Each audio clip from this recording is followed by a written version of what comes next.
오늘 함께 나눌 말씀의 제목은 그는 나보다 옳도다 라는 제목으로 하나님의 말씀을 함께 나누도록 하겠습니다. 당신이 나보다 옳습니다. 아, 당신이 나보다 옳습니다. 여러분, 이 말이 안 되는 것이 우리 인생의 비극이고 고통이고 문제입니다. 여러분, 옳소에다가 되면 맞습니다. 내가 그 악한 자입니다. 맞습니다. 내가 그 약한 자입니다. 맞습니다. 내가 그 병든 자입니다.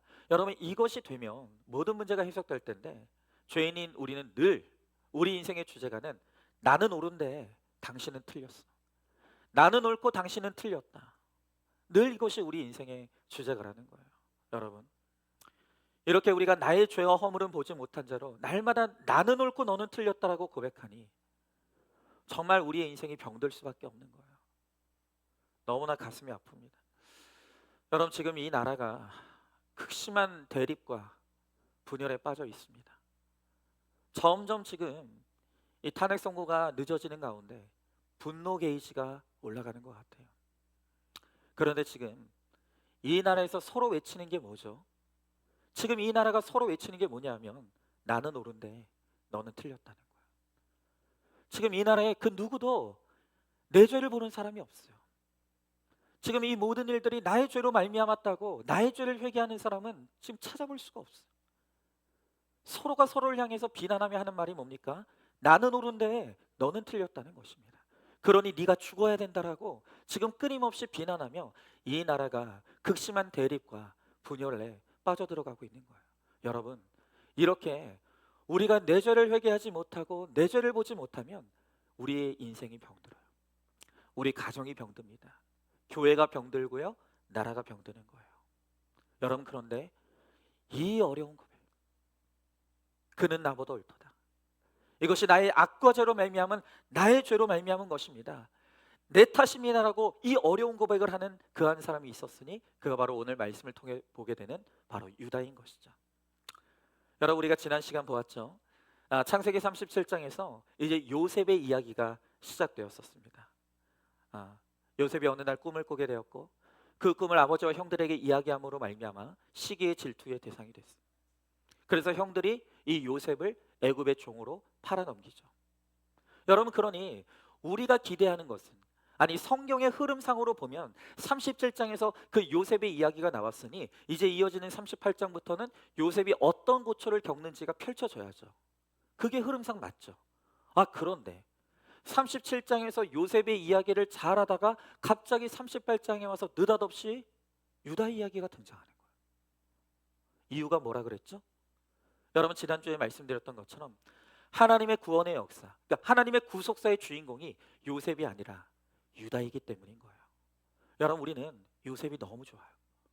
요셉은 너무 똑똑하고 잘났고 거기다가 세상에서 성공까지 했어요.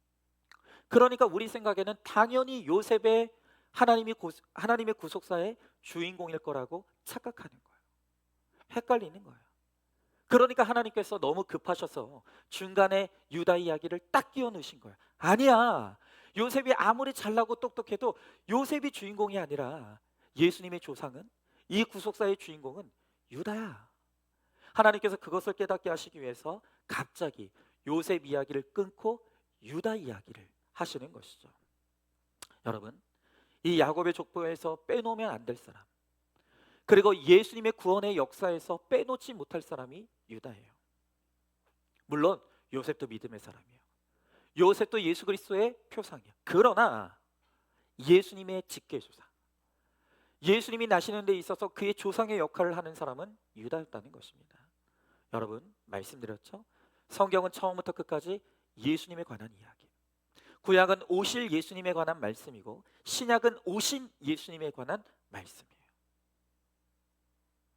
여러분, 그러므로 우리는 성경을 읽을 때 예수님께서 이 땅의 죄인들을 위해 어떤 구원의 역사를 이루시는지를 우리가 봐야 되는 것이죠. 그런데 바로 그 우리를 죄와 사망의 권세에서 구원하시기 위해 오신 그 예수님의 조상이 누구냐? 그가 바로 오늘 말씀에 등장하는 유다라는 거예요. 자, 그러면 어떻게 이 유다가 예수님의 조상이 될 수 있었을까요? 우리가 지난 시간에도 보았지만 유다는 너무나 허물이 많고 죄가 많은 사람이에요. 그런데 어떻게 이 죄 많은 한 사람을 주님께서 회개하게 하시고 예수님의 조상이 되게 하시는 이 영광을 얻게 하십니까? 오늘 우리가 그것을 함께 보기를 원합니다. 자, 먼저 첫 번째로 나는 옳고 너는 틀렸다 해서 벗어나야만 합니다. 한마디로 너 때문이야, 네 탓이야, 그것을 그쳐야 한다는 것이죠.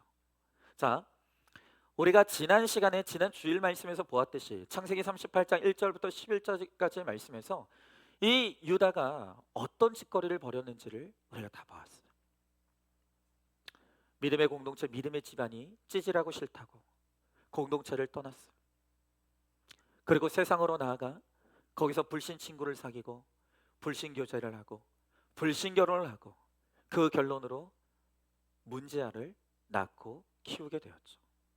여러분, 결국 그 중에 두 아들이 여호와 보시기에 악함으로 죽임을 당하는 비극을 맞이하게 됩니다. 자, 그런데도 이 유다는 자기 죄를 보지 못해요.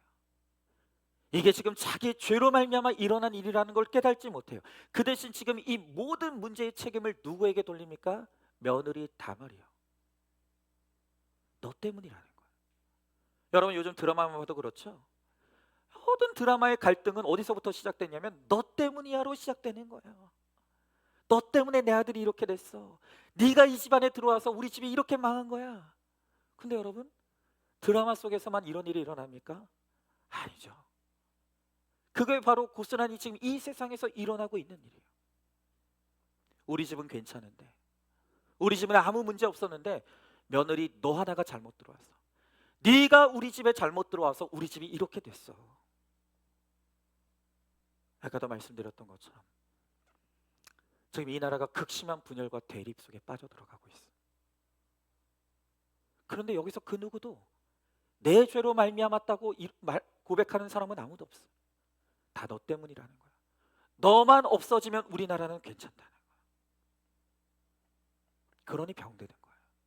다 죽는 거예요.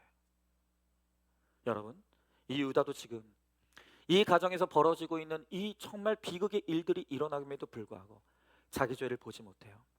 그리고 이 모든 문제의 책임을 바로 며느리인 다말에게 돌리는 거예요. 책임 전가하는 거예요. 끝까지 자기 죄를 직면하지 않아요. 인정하지 않는 거예요. 여러분, 그러므로 회개의 반대말은 뭐냐면 안 회개가 아니에요. 여러분, 회개의 반대말은 뭐냐? 너 때문이야. 자기 죄를 보지 못하는 사람, 내 죄를 깨닫고 회개하지 못하는 사람이 날마다 주제가로 삼는 게 뭐냐면 너 때문이야. 너 때문에 이렇게 된 거야 라고 말하는 것이죠. 여러분, 유다가 이렇게 하나님이 깨달으라고 고난을 주시는데, 돌이켜 회개하라고 고난을 주시는데도 자꾸 내 죄를 보지 못하고 남 탓하니까 또 일이 일어나요. 또 사건이 벌어져요. 저 오늘 12절의 말씀에 보니까 성경이 이렇게 말하고 있죠. 얼마 후에 유다의 아내 수아의 딸이 죽은지라. 유다가 위로를 받은 후에 그의 친구 아둘람 사람 히라와 함께 딥나로 올라가서 자기의 양털 깎는 자에게 이르렀더니 그랬어요. 자, 여러분, 이렇게 유다가 연이은 고난 속에서도 도무지 자기 죄를 회개할 줄 몰라요. 끊임없이 남 탓만 돌리며 책임 전가요. 그랬더니 하나님께서 이번에는 유다의 아내를 데려가 버리시는 거예요. 여러분, 부잣집 딸과 결혼했어요. 그런데 아내가 죽어버렸으니 이제는 장인, 부자 장인과도 끈이 떨어져 버린 거예요. 여러분, 이 정도 됐으면 좀 깨달아야 되는 게 아닙니까? 두 아들이 죽었을 때만 해도 그럴 수 있지, 인생에 그런 일도 있을 수 있지 라고 말할 수 있지만 아내까지 죽었어요. 그러면 이게 우연히 일어난 일이 아니라는 걸 알아야죠. 뭔가 지금 이 사건 속에서 하나님이 나에게 말씀하고 싶어하는 게 있다는 걸 깨달아야죠. 돌이켜 회개해야죠. 하지만 유다는 지금 이 순간에도 절대 자기 죄를 보려고 하지 않아요. 절대 회개의 자리로 돌이키려 하지 않는 거예요. 그 대신 어떻게 하냐면 이제부터 회피하기 시작하는 거예요. 문제를 회피하는 거예요. 어떻게 회피하느냐? 일중독으로 회피하기 시작하는 거예요. 다 싫다는 거예요. 지금 내가 겪고 있는 이 고난에 대해서 생각하고 싶지도 않고 묵상하고 싶지도 않고 직면하고 싶지 않으니까 그 회피의 수단으로 일하는 거예요. 일중독으로 빠지는 거예요. 여러분, 오늘 말씀해 보니까 친구 히라와 함께 양털 깎는 자에 가서 그냥 양털만 깎는 거예요. 몰라, 다 싫어, 생각하고 싶지 않아. 그러면서 그냥 일에 빠져가지고 그렇게 사는 거예요. 여러분 그렇잖아요. 일하면 시간 잘 가잖아. 그냥 일에 빠져서 일 중독에 빠져서 자기가 직면해야 될 죄의 문제를 회피해 버리는 거죠. 여러분 지난주에도 말씀드렸지만 우리 모두에게는 가족 신화와 가족 비밀이 있어요. 여러분 이 유다에게도 이렇게 감추고 싶은 정말로 집안의 사연이 있는데 우리들 없겠습니까? 우리에게도 다 무덤까지 가지고 갈, 절대로 다른 사람에게 들키고 싶지 않고 다른 사람에게 이야기하고 싶지 않은 내 인생의 비밀이 있고 내 가정의 비밀이 있다는 거예요. 자, 그런데요, 신실한 남자의 들키고 싶지 않은 비밀, 그리고 신실한 여자의 숨기고 싶은 비밀이라는 책의 저자인 테미 몰트비는 이러한 우리의 감추고 싶은 비밀에 대해서 이렇게 이야기해요. 우리 주위에는 부모의 폭행과 친척들의 성폭력, 이혼 등과 같은 수치와는 상관없을 것 같은 착한 크리스천들이 수두룩하다. 그러나 조금만 깊이 들어가 보면 이런 수치들이 탄로 날까 봐 두려움에 떨며 방황하고 있는 크리스천들이 교회에 가득 앉아 있다 그랬어요. 여러분 지금 무슨 말입니까? 여러분 우리가 주일날 교회 안에 이렇게 딱 들어와 보면 우리가 다 말끔히 차려입고 우리가 경건한 모습으로 예배를 드리니까 우리가 무슨 착각을 하냐면 나 말고는 다른 사람은 다 잘 사나 봐. 나는 인생이 이렇게 힘든데 다른 사람은 다 평안한가 봐. 우리가 그런 착각을 하는 거예요. 아니라는 거예요. 아니라는 거예요. 우리가 겉으로 꾸며진 잘 포장되어 있는 모습들에 숨어 있지만 사실은 우리의 인생과 각 가정에 들어가 보면 거기에 방황하고 있고 상처 입고 있고 정말 말할 수 없는 수많은 고통과 사연들을 안고 살아가는 사람들이 가득하다는 거예요. 그런데 많은 크리스천들이 그러한 내 인생의 비밀, 내 가정의 비밀을 끌어안고 고통 속에 살아가고 있으면서도 그거를 절대로 드러내지 않아요. 절대 드러내지 않아요. 여러분 아까 이 말을 한 테비 몰트비 역시 자신에게는 무덤까지 가져갈 수밖에 없는 너무나 많은 비밀이 있었다고 고백해요. 그녀는 어려서는 부모의 학대를 받았고 또 장성에서는 동거하는 남자에게 데이트 폭력을 당했다. 혼전 순결도 지키지 못했다고 합니다. 그 후로도 그녀는 나는 학벌이 없어서 뚱뚱해서 이혼 경력이 있어서 같은 그런 수많은 열등감과 자격지심에 늘 휩싸여 살았다는 거예요. 그런데 여러분 그녀가 이렇게 속에 수많은 사연을 안고 살아가고 상처를 안고 살아가고 열등감과 자기 비하 속에 살아가지만 그걸 감추기 위해서 그걸 가리기 위해서 더더욱 외부 활동에 몰두했다는 거예요. 그리고 남들보다 외모가 못났다는 생각에 성형수술에 집착하게 됐다는 거예요. 여러분 그러니 겉으로 보면 열심히 살아요. 막 화려하게 꾸며요. 여러분 그러니까 겉으로 보기에는 사람들이 이 사람에게 문제가 있다는 걸 모르는 거예요. 그러나 여러분 겉으로 사람들이 보기에 그렇게 열심히 살았고 자신을 열심히 가꾸고 그렇게 살아갔던 것은 사실은 자기 속에 있는 열등감과 자기 비하를 가리기 위한 연약한 영혼의 몸부림에 불과했다는 거예요. 그러니까 여러분 나는 모자란 것이 많고 가족의 비밀도 모르니까 절대로 나는 허점을 보이면 안 돼. 사람들에게 절대로 들키면 안 돼. 바로 이런 몸부림이 일 중독으로 드러나고 또 성형 중독으로 드러나고 그렇게 되는 거예요. 여러분 이 테미 몰트비처럼 하나님보다 사람을 더 무서워하고 그 속에 해결되지 않은 열등감이 깊은 사람일수록 내가 옳다는 것을 드러내기 위해서는 내가 문제 있는 사람이 아니라는 것을 자꾸 포장하기 위해서 열심히 산다는 거예요. 쉬지 못한다는 거예요. 자꾸 일 중독에 빠지고 성형 중독에 빠지고 겉으로 보이는 모습 속에서 나는 아무 문제가 없는 사람인 것처럼 보이려고 애를 쓴다는 것이죠. 여러분 그런데 오늘 성경에 나타나는 유다가 딱 지금 이렇게 하는 거예요. 여러분 지금 이 유다에게 얼마나 많은 슬픔이 일어났습니까? 내가 정말 피처럼 여기는 내 두 아들이 죽었어요. 내 아내가 죽었어요. 그러면 우리는 여기서 지금 연이어 찾아오는 이 문제와 사건 속에서 하나님이 지금 나를 부르고 계신다는 것을 지난날 정말 믿음의 공동체를 쳐나서 불신자의 세상으로 가서 악과 죄와 음란 속에서 살아갔던 나를 하나님께서 부르시는 구원의 사건이라는 걸 깨달아야죠. 그런데 문제를 직면하고 싶지 않아요. 회개를 거부하는 거예요. 그러니까 일로 피하여 회피하면서 끊임없이 나는 문제 없어. 나는 문제 없어. 나는 괜찮아. 자기 거짓말, 자기 기만 속에 살아가는 거죠. 여러분, 그러니 유다 인생의 문제가 끝이 없는 거예요. 여러분, 지금 유다 인생에 일어난 문제는 하나님이 그를 주님께로 돌이켜 회개시켜 구원받게 하기 위해서 하나님이 일으키신 문제예요. 그런데 회개하지 않으니 문제가 끝이 없는 것이죠. 저는 한번 질문해 봅니다. 탈로 날까봐 날마다 두려워서 나와 내 집안의 두려워하는 나와 내 집의 수치는 무엇입니까? 그 수치를 가리려고 더욱 열심인 것은 또 무엇입니까? 세상 친구를 따라 함께 가고 싶은 나의 뒷날은 또 어디입니까? 믿음의 공동체를 떠나고 불신결혼을 하고 책임을 전가하는 유다의 악 중에 나는 지금 어느 단계에 있다고 생각하십니까? 자, 두 번째로 내가 옳다만 부르시면 결정적인 악을 행하게 된다는 것입니다.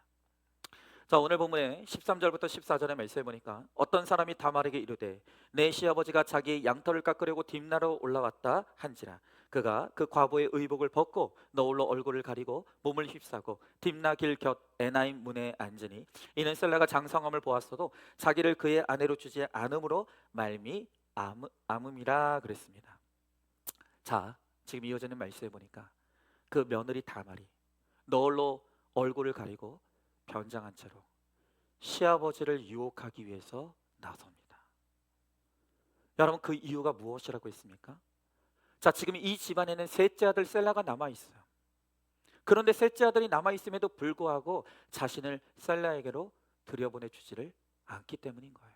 여러분, 우리가 지난주에도 말씀드렸죠? 그 당시 유대 사회에는 계대 혼인법이라는 게 있었어요. 이게 뭐라 그랬죠? 첫째 아들이 대를 잇지 못하고 죽게 되면 홀로 된 며느리를 둘째 아들에게 주어서 그 집안의 대를 잇게 하는 거죠. 그런데 둘째 아들도 죽어요. 그러면 셋째 아들에게 그 의무를 행하게 하는 것이라 그랬어요. 자, 그런데요, 유다는 지금 셋째 아들까지 죽을까 봐 두려워요. 그래서 멀쩡히 지금 며느리가 살아있음에도 불구하고 너는 평생 수절하면서 그렇게 과부로 살다 죽어라, 친정으로 돌려보냈어요. 이 집안에 씨가 마르게 생겼어요. 여러분, 그럼에도 불구하고 유다는요, 지금 이 문제 앞에서 자기 책임을 깨닫지 못하고 자기 죄를 깨닫지 못하고 해야 할 책임과 사명을 망각하는 거예요. 여러분, 그러니 이제 할 수 없이 며느리 다말이 나서는 것이죠. 이제는 시아버지랑 관계에서라도 반드시 이 집안의 영적 후사를 이어가려고 하는 것이에요. 여러분, 이게 우리의 옳고 그름의 관념으로 보면 이게 이해가 안 되는 거예요. 아니, 아무리 그래도 그렇지 어떻게 며느리가 시아버지와 동침을 하려고 하나? 여러분, 이거는 우리의 옳고 그름이 아니라 구속사의 관점, 구원의 영적인 관점으로 지금 이 모습을 바라봐야 되는 거예요. 여러분, 지금 예수님의 조상이 되어야 될 유다의 집안의 대가 끊긴다는 것은 뭘 의미합니까? 예수님이 오시는 길이 끊어지는 거예요. 이 집안의 영적 후사가 끊어지는 거예요. 그러니까 여러분, 지금 이 다말의 행동은 믿음의 되물림, 그 가정의 영적인 후사가 얼마나 중요한지를 우리들에게 보여주는 것이에요. 자, 이어지는 15절부터 16절의 말씀에 보니까 그가 얼굴을 가리었으므로 유다가 그를 보고 창녀로 여겨 길 곁으로 그에게 나아가 이르되 청하건대 나로 내게 들어가게 하라 하니 그의 며느리인 줄을 알지 못하였음이라 그랬어요. 자, 여러분, 아까도 말씀드렸죠? 유다는 지금 숨도 쉴 수 없는 기가 막힌 고난을 연이어 겪고 있어요. 눈에 넣어도 안 아플 아들 둘을 잃었어요. 아내도 잃었어요. 여러분, 그런데 유다는 여전히 자기 문제를 직면하려고 하지 않고 그 문제를 통해서 회개의 자리로 나가지 않아요. 그 대신 회피하는 거예요. 일 중독으로 도망가는 거예요. 여러분, 당연히 유다가 이 슬픔 가운데 직면하지 않으려고 열심히 일을 했더니 돈을 벌었겠죠. 여러분, 그랬더니 그 번 돈으로 뭐 해요? 이제는 음란 중독으로 빠지는 거예요. 그러니까 연이은 악으로 나가는 거예요. 회개가 되지 않으니 아무리 고난이 와도 회개가 되지 않으니까 더 깊은 악과 죄로 빠져들어가는 것이죠. 여러분, 이어지는 16절부터 18절의 말씀을 보니까 그가 이르되 당신이 무엇을 주고 내게 들어오려느냐. 유다가 이르되 내가 내 떼에서 염소 새끼를 주리라. 그가 이르되 당신이 그것을 줄 때까지 담보물을 주겠느냐. 유다가 이르되 무슨 담보물을 내게 주랴. 그가 이르되 당신의 도장과 그 끈과 당신의 손에 있는 지팡이로 하라. 유다가 그것들을 그에게 주고 그에게로 들어갔더니 그가 유다로 말미암아 임신하였더라 그랬습니다. 여러분, 날마다 나는 문제 없어, 나는 죄가 없어 하며 부르짖던 유다가 결국엔 더 깊은 음란의 악으로 빠져. 그가 지금 며느리인 줄도 모르고 창녀로만 여기던 그 여인에게 들어가서 음란을 행하는 거예요. 그리고 숨길 수 없는 죄의 흔적을 남기고 말아요. 창녀로 변장한 며느리에게 반하여서 자기 씨를 잉태하게 합니다. 더군다나 동침하는 조건으로 원래는 짐승을 주기로 되어 있는데 지금 당장 줄 짐승이 없는 거예요. 그러니까 담보물로 자기의 도장과 끈과 지팡이를 맡긴 거예요. 여러분, 은밀하게 죄를 지은 줄 알았는데 이제는 숨길 수 없는 자기의 죄의 흔적을 이 유다가 남겨버리고 만 거예요. 이어지는 19절부터 23절의 말씀에 보니까 그가 일어나 떠나서 그 너울을 벗고 과거의 의복을 도로 입으니라. 유다가 그 친구 아둘람 사람의 손에 부탁하여 염소 새끼를 보내고 그 여인의 손에서 담보물을 찾으라 했으나 그가 그 여인을 찾지 못한지라. 그가 그곳 사람에게 물어 이르되 길곁 에나임에 있던 창녀가 어디 있느냐. 그들이 이르되 여기는 창녀가 없느니라. 그가 유다에게로 돌아와 이르되 내가 그를 찾지 못하였고 그곳 사람도 이르기를 거기에는 창녀가 없다 하더이다 하더라. 유다가 이르되 그로 그것을 가지게 두라. 우리가 부끄러움을 당할까 하노라. 내가 이 염소 새끼를 보냈으나 그대가 그를 찾지 못하였느니라 그랬습니다. 자, 여러분, 지난밤 음란을 행했던 그 창녀를 찾으려고 해도 흔적이 없어요. 여러분, 그러니 이 유다가 아차 싶었을 거예요. 내가 그 여인한테 내 도장과 끈과 지팡이를 맡겼는데 이거 들키면 어떡하지? 망신당할까 봐 두려운 거예요. 여러분, 지금 이 상황에서도 유다는요, 하나님의 시선이 두려운 게 아니에요. 내가 지난밤에 창녀와 몸을 섞었던 것을 사람들이 알게 돼서 내 체면이 깎일까 봐 그게 두려운 거예요. 여전히 하나님을 두려워할 줄 모르는 거예요. 여러분, 그랬더니 결국 어떤 일이 일어납니까? 자, 24절의 말씀에 보니까 석 달쯤 후에 어떤 사람이 유다에게 일러 말하되 내 며느리 다말이 행음하였고 그 행음으로 말미암아 임신하였느니라. 유다가 이르되 그를 끌어내어 불사르라 그랬습니다. 자, 여러분, 그 음란이 일어난 후 석 달이 지났어요. 그런데 어느 날 기가 막힌 소식이 들려오는 거예요. 그게 뭐냐면 지금 친정으로 돌아가서 수절하고 있는 이 며느리가 임신했다는 거예요. 아니, 그러면 당연히 자연스럽게 무슨 생각을 하겠어? 이 며느리가 음란을 행했구나. 근데 지금 다말이 누구의 아이를 가졌습니까? 자기 아이를 가졌어요. 자기가 며느리를 임신시키는 줄도 모르고 유다는 며느리가 음란을 행했다고, 행음을 행했다고 이 며느리를 끌어다가 불살아 죽여버리라는 거예요. 여러분, 너무 웃기지 않습니까? 자기는 더 음란하게 살았어요. 그러면서 자기 죄는 들키지 않았다는 이유로 지금 허물이 드러난 며느리의 행음에 분노하면서 이 며느리를 죽이라는 거예요. 죽이라는 거예요. 그러니까 여러분, 이 유다는요, 정말 자기 죄를 볼 줄 몰라요. 정말 자기 죄를 볼 줄 몰라요. 자기는 그녀가 며느리인 줄도 모르고 며느리와 행음을 하고 거기서 지금 아이까지 가졌으면서도 그게 자기 죄는 들키지 않았으니까 괜찮다고 생각하면서 드러난 며느리의 죄만 죽일 죄로, 죽일 사람으로 모는 거예요. 그러니까 여러분, 똥 묻은 격에 겨 묻은 개를 나무란다는 말이 이럴 때 쓰는 거죠. 여러분, 성경에서는요, 며느리와 동침한 죄가 여기서만 나와요. 부끄러운 죄가 맞죠. 너무너무 부끄러운 죄죠. 심지어는 그 며느리와 동침해서 임신까지 시켰는데 그게 자기 씨인 줄 모르고 그 안에 지금 예수 씨가 들어갔는 줄을 모르고 며느리를 불살라 죽이라고 하는 거예요. 그러니까 여러분, 이렇게 사람이 자기 죄를 모르면요, 끊임없이 악을 행하게 되어 있는 거예요. 여러분, 내가 옳다라는 생각에 빠진 사람은요, 그 어떤 충고나 권면도 받아들이질 않습니다. 무슨 말을 해도 듣지 않아요. 아, 됐다고, 여기까지라고, 그만하라고. 아무리 권면을 하고 아무리 좋은 말로 이야기를 해도 당신이 나에 대해서 뭘 아느냐고, 나에 대해서 말하지 말라고. 절대로 나에 대해서 말하지 못하게. 여러분, 이렇게 내가 옳은 사람은, 내가 옳고 너는 틀렸다라고 말하는 사람은 절대로 상대방의 권면이나 충고 그리고 지적을 절대로 들으려고 하지 않아요. 무조건 틀렸다고 판단해요. 밥 먹고 하는 일이 뭐냐면, 나는 옳은데 너는 틀렸어, 다 너 때문이야, 네가 문제야 라고 말하는 것이죠. 유다가 그래요. 여러분, 지금 이 집안의 비극이 왜 일어났죠? 예수님의 조상이 되어야 될 이 유다가 믿음의 공동체를 떠나 세상에 깊이 빠져 불신 친구를 사귀고 불신 교제를 하고 불신 결혼을 하고 그렇게 세상에 푹 빠져서 악과 죄와 음란 가운데 살아가기에, 하나님께서 그를 다시 돌이키게 하시기 위해서, 그를 구원으로 인도하시기 위해서 하나님이 지금 이 모든 일들을 행하고 계시는 거예요. 그런데 유다는 자기 죄를 몰라요.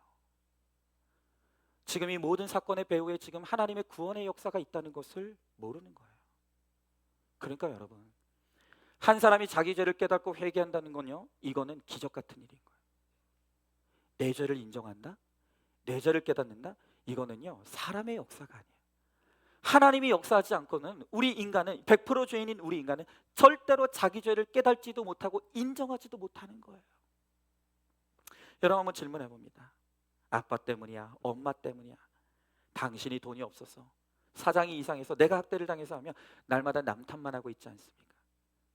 나는 뭐가 그리 잘나서, 무엇을 그리 잘해서 남 탓을 하고 있습니까? 계속 사건이 오는데도 내 죄를 인정하지 못하고 결정적인 악으로 치닫고 있는 것이 무엇입니까? 세 번째로, 이 모든 문제 해결책은 네가 나보다 옳도다. 한마디로 내 죄입니다, 내 책임이다. 바로 그것을 고백할 수 있을 때 하나님께서 모든 문제를 해결해 주십니다.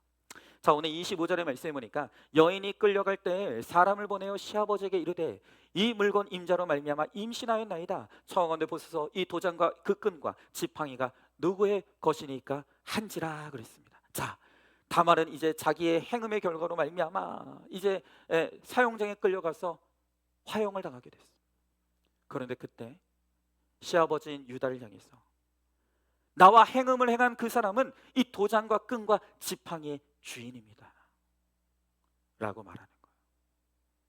유다는 며느리의 손에 들려있는, 지난날 석 달 전에 내가 창녀인 줄 알고 내가 담보물로 맡겼던 그 끈과 도장과 지팡이를 며느리가 붙잡고 있는 걸 보고, 아, 정신을 차렸어. 그제서야 이제 드디어 깨닫기 시작하는 거예요. 정신이 들기 시작하는 거예요. 26절의 말씀에 보니까 유다가 그것들을 알아보고 이르되 그는 나보다 옳도다.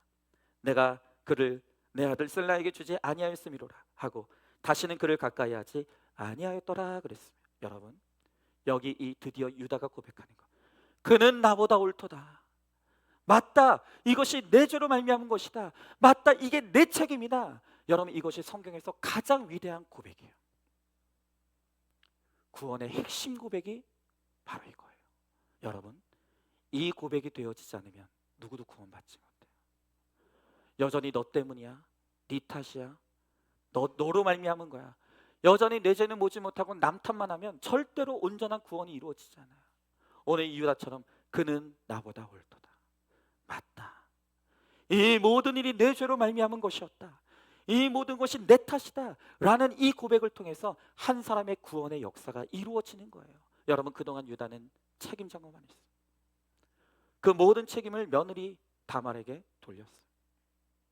그런데 지금 비로소 며느리가 내민 자신의 도장과 끈과 지팡이를 알아보고, 드디어 지난날 내가 하나님을 얼마나 멀리 떠나 있었는지, 내가 얼마나 악과 음란 속에 살아가고 있었는지, 그리고 나의 죄로 말미암아 이 모든 사건이 나에게 찾아왔다는 것을 드디어 이제 유다는 깨닫는 거예요.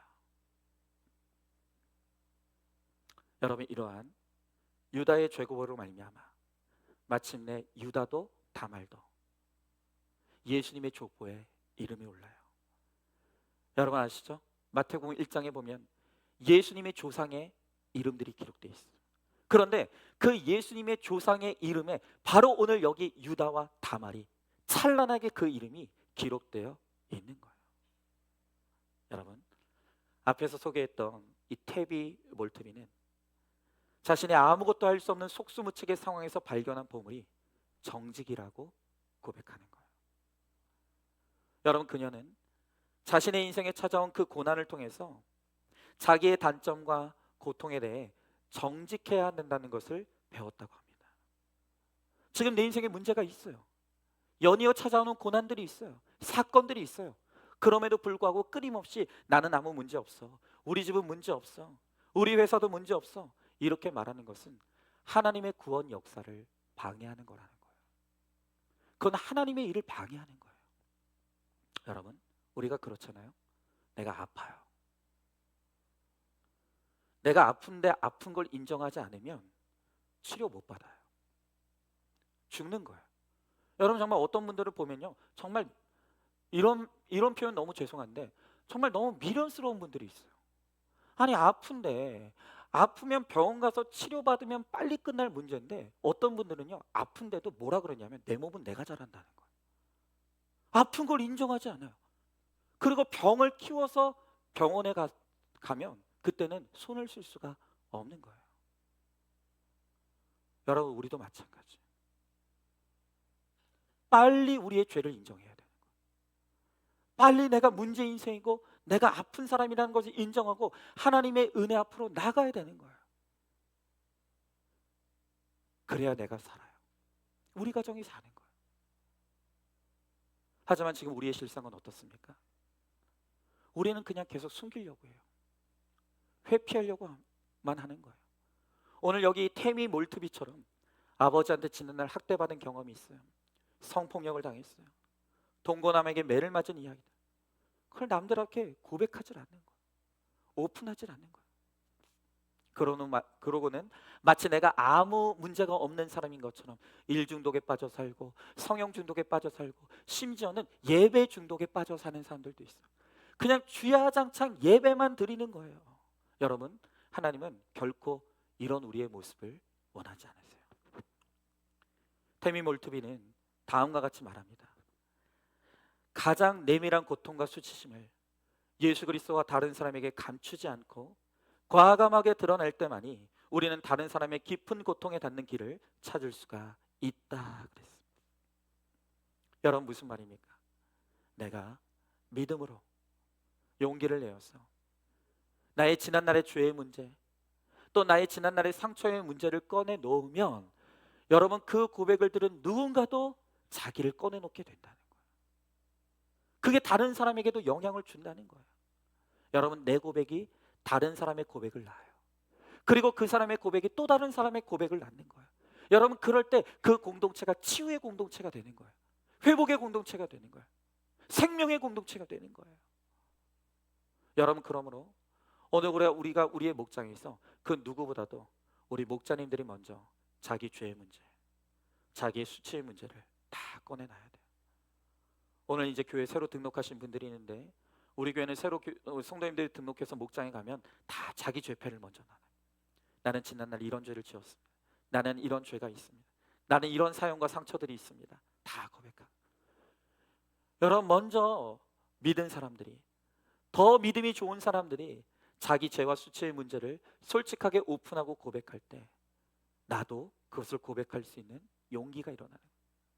그리고 그것을 붙잡고 함께 위로하고 격려하고 함께 기도하며 나아갈 때 거기에 생명의 역사가 일어나요.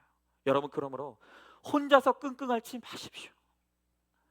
나는 괜찮다고 자꾸 거짓된 고백하지 마십시오.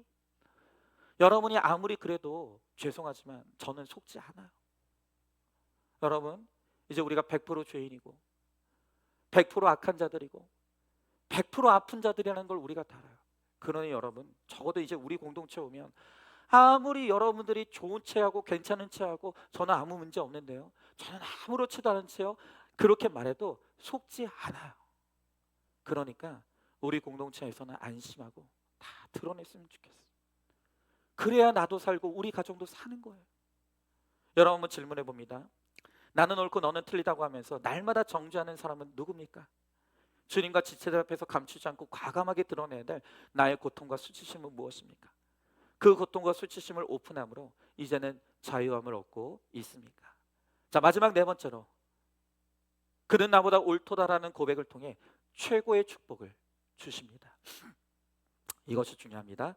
자, 마지막 27절부터 30절의 말씀에 보니까 해산할 때 보니 쌍태라, 해산할 때 손이 나오는지라, 산파가 이르되 이는 먼저 나온 자라 하고 홍색실을 가져다가 그 손에 메었더니 그 손을 도로 들이며 그의 아우가 나오는지라, 산파가 이르되 내가 어찌하여 터뜨리고 나오느냐 하였으므로 그 이름을 베레스라 불렀고 그의 형 곧 손에 홍색실이 있는 자가 뒤에 나오니 그의 이름을 세라라 불렀더라 그랬어요. 자, 드디어 이 다말이 모든 수치를, 부끄러움을 무릅쓰고 영적 후사를 잇는 적용을 했어요.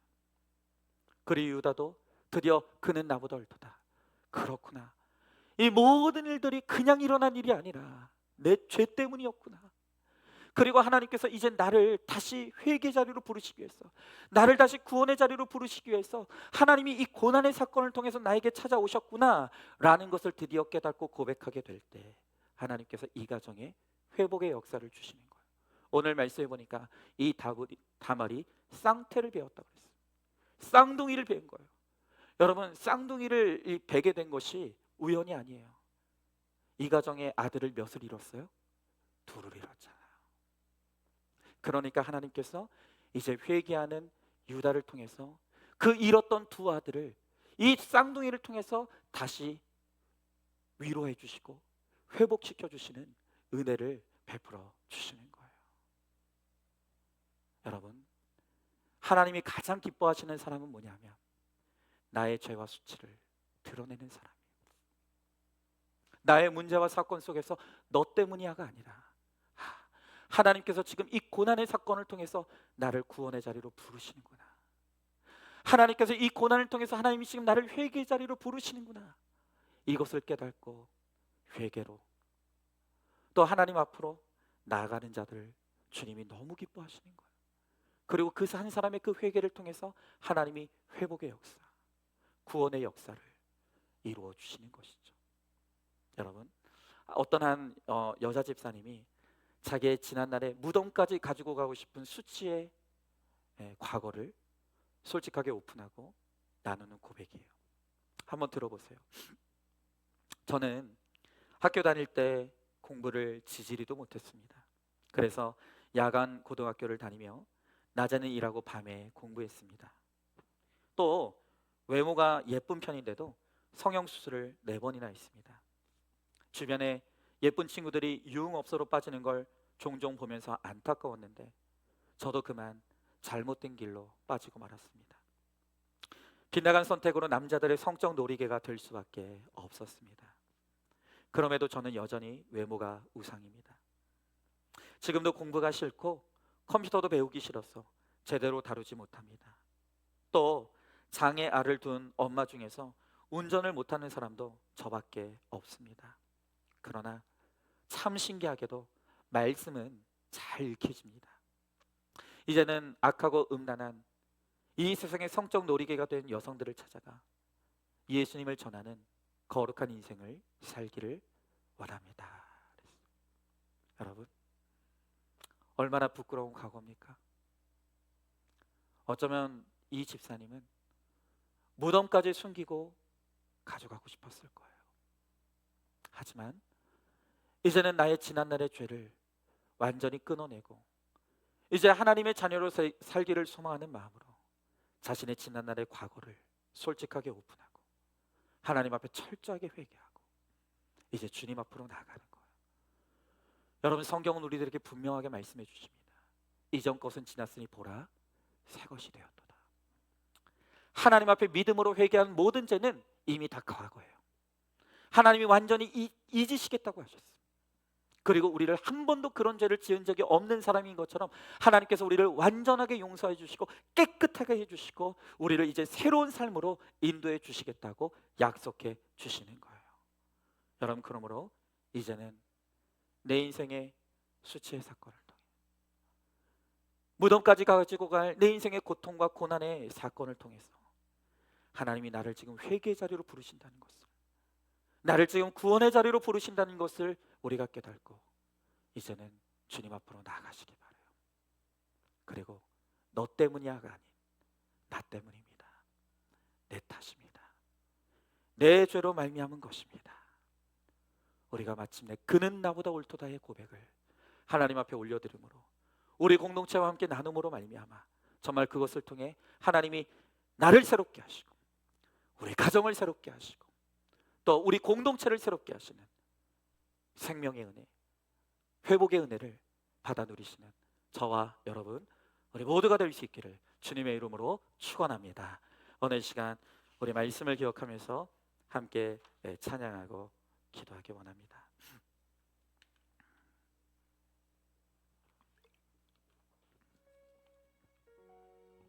여러분, 정말 이 세상에 서로가 서로를 정죄하고 고발하는 그 너 때문이야의 정죄와 비난이 온 세상을 뒤덮고 있어요. 도무지 내 죄는 보지 못하고 가정 안에서 남편과 아내가 서로를 향해서 너 때문이야를 부르짖고 있고 부모와 자녀 간에 너 때문이야를 외치고 있는 거예요. 여러분, 지금 교회를 보십시오. 얼마나 병든 교회들이 많습니까? 지금 교회에서조차도 너 때문이야의 비난과 정죄가 가득합니다. 여러분, 이 나라를 보면 정말 마음이 너무나 아파요. 서로가 서로를 향해서 너 때문이야를 외치고 너만 없어지면 우리나라는 괜찮아. 네가 죽어야 돼. 여러분 보십시오. 너 때문이야의 비난과 정죄만 있는 공동체는 다 죽어요. 다 죽어요. 다 병들어요. 다 아파요. 여러분, 정말 우리가 회복하고 살아나는 길은 우리의 고난과 고통 속에서 이것이 나의 죄로 말미암은 것은 나 때문인 것을, 당신이 나보다 옳음을 우리가 고백하며 회개의 자리로 나갈 때 나의 회개를 통해서 나도 살아요. 우리 가정도 살아요. 교회가 살고 나라가 사는 거예요. 지금 정말 하나님께서 찾으시는 사람은 나 때문이야의 회개의 고백을 하는 그 사람이에요. 하나님이 기뻐하시는 사람도 회개하는 그 한 사람이에요. 여러분, 오늘 이 시간 하나님은 나 같은 죄인을 살리기 위해서 이 땅에 오셨다고 말씀하십니다. 죄인을 찾으십니다. 죄인을 불러 회개시켜 구원에 이르게 하시는 것이 하나님의 구속사의 역사. 오늘 이 시간 이 찬양의 고백을 우리가 같이 찬양하면서 하나님, 나 같은 죄인 살려주셔서 감사합니다. 나 때문입니다. 나의 죄로 말미암은 것입니다.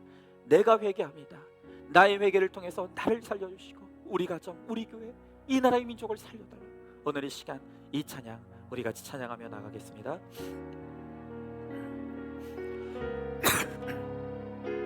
우리 같이 찬양합니다. 나 같은 죄인 살리신, 나 같은 죄인 살리신 주의 놀라운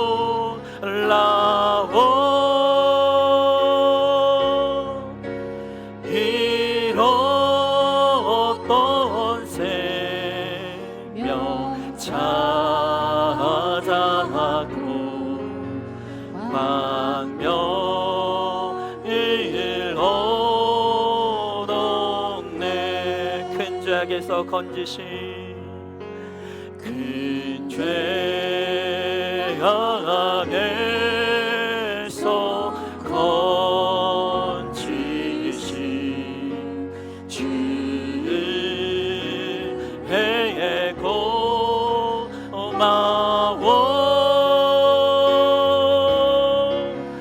나 처음 믿은 그 시간 귀하고 귀하다. 이제껏 내가 산 것도 이제껏 내가 산 것도 주님의 은혜라. 또 나를 장차 본향에 인도해 주시리. 거기서 우리 영원히, 거기서 우리 영원히 주님의 은혜로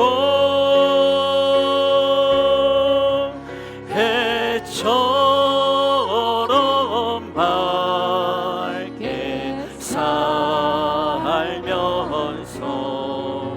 주 찬양하.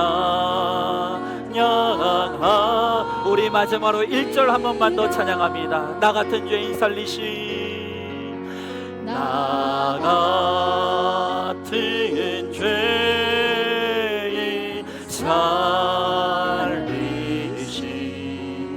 주의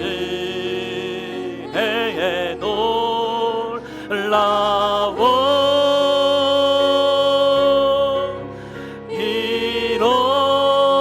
잃었던 생명 찾았고 광명을 얻었네. 여러분, 유다 인생의 고난과 슬픔은 왜 일어났습니까? 그가 하나님을 떠나 죄 가운데 있었기에 예수님의 조상이 되어야 유다가 하나님을 등지고 살기에 그를 부르시려고, 그를 다시 구원하시려고 하나님이 고난과 사건을 통해서 그에게 찾아오신 것입니다. 그러니 이 문제가 해결되기 위해서는 반드시 유다가 회개해야만 하는 것입니다. 문제를 시작하신 분이 문제도 끝내십니다. 하나님이 유다의 회개를 위해서 이 문제를 시작하셨기에 유다가 회개해야 이 문제가 끝나는 것입니다. 여러분, 우리도 마찬가지입니다. 왜 우리 인생의 고통이 끝이 없습니까? 왜 숨을 쉴 수 없는 고난과 문제와 사건이 우리 인생에 찾아옵니까? 주님이 우리를 부르고 계십니다. 도무지 회개할 줄 모르고 내 죄를 직면하지 않고 끊임없이 일중독으로, 성형중독으로, 끊임없이 음란중독으로 빠져들어가는 주님이 우리를 부르시기 위해서 주님이 고난의 사건으로 찾아오실 수밖에 없습니다. 이 문제는 내가 회개해야 끝나는 것입니다. 내가 주님께 온전히 돌이켜야만 끝나는 것입니다. 여러분, 오늘 이 시간 나를 주님이 부르고 계십니다. 죄 가운데 빠져들어가고 있는, 하나님을 등져 멀리 떠나 있는, 세상에서 나의 행복을 찾으려고 헤매고 있는 나를 주님이 고난의 사건으로 부르시는 것입니다. 회개해야 고난이 끝납니다. 오늘 이 시간, 주님, 내가 주님을 멀리 떠나 있었습니다.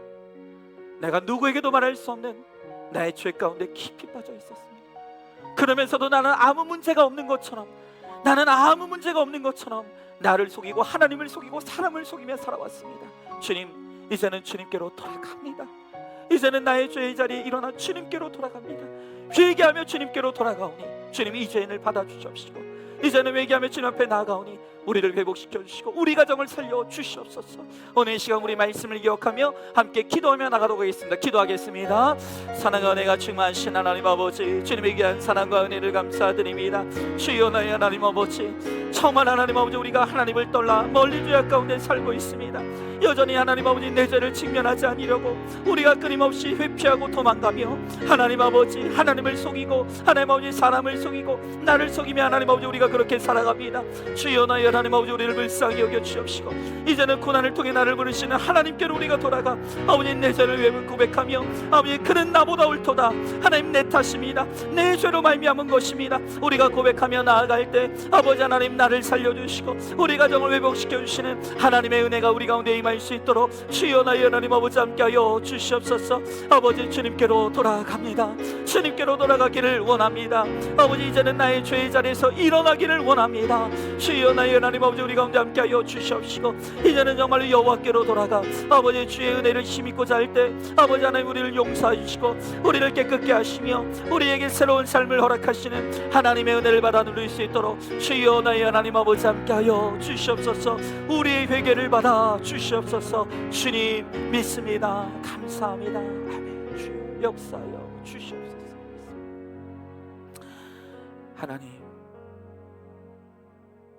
만세전부터 예수 그리스도의 조상으로 택하신 유다가 공동체를 떠나 세상에서 방황하며 끊임없이 죄 가운데 빠져 살기 이제는 하나님께서 그를 다시 부르시기 위해서 다시 살리시기 위해서 다시 구원의 자리로 돌아오게 하시기 위해서 끊임없이 고난의 사건을 통해 유다를 애타게 찾으시고 애타게 부르십니다.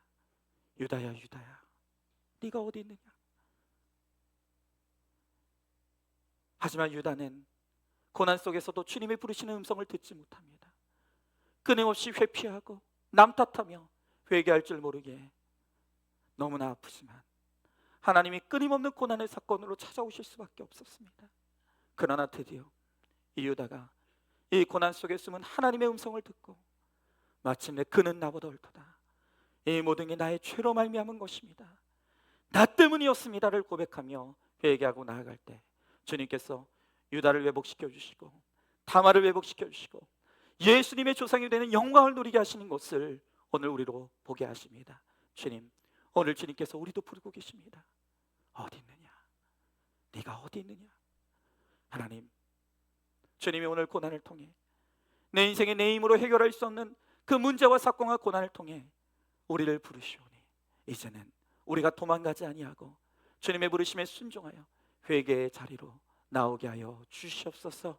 그러므로 말미암아 정말로 우리를 완전히 용서하시고 우리를 깨끗게 하시며 우리를 새롭게 하시며 우리에게 은혜를 베푸시는 그 하나님의 은총을 누리고 살아가는 우리 모두가 될 수 있도록 우리 주님께서 함께하여 주시옵소서.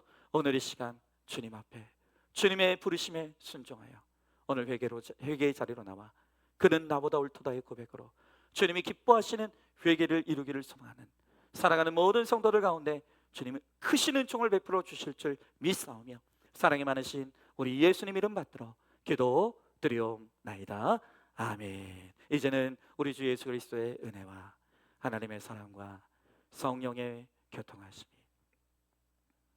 이제는 고난 속에서 우리를 애타게 부르시는 그 하나님의 음성에 순종하여 이제 회개의 자리로 나와 내 죄를 회개하며 주님 앞에 나아감으로 우리를 깨끗게 하시고 우리를 용서하시며 우리에게 더 큰 은총을 베풀어 주시는 그 하나님의 은혜를 누리기를 소망하는 사랑하는 모든 성도들 머리 위에 이제로부터 영원토록 함께 계실지어다.